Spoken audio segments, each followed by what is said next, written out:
അതെ, തീർച്ചയായും. യെച്ചൂരി ഇന്നലെ JNUവിലായിരുന്നു ഉണ്ടായിരുന്നത്. അവിടെ നമ്മുടെ മുഖ്യമന്ത്രിയും ഗവർണർ ഉൾപ്പെടെ ഉള്ളവരുണ്ടായിരുന്നു, ദേശീയ നേതാക്കളുണ്ടായിരുന്നു.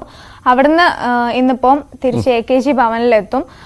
വിലാപയാത്രയ്ക്ക് ശേഷം എയിംസിന് കൈമാറുകയാണ്. മെഡിക്കൽ പഠനത്തിനായിട്ടാണ് എയിംസിന് കൈമാറുന്നത്. ഇന്നലെ ഒരു ബൃന്ദ കാരാട്ട്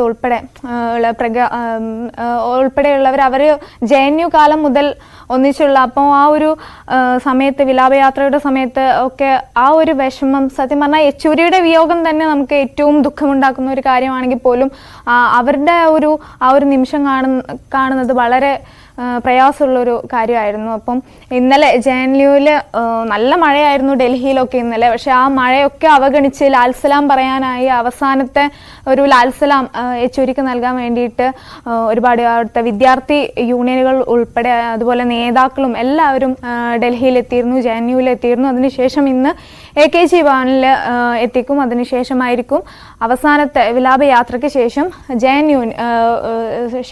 എയിംസിന് കൈമാറുക.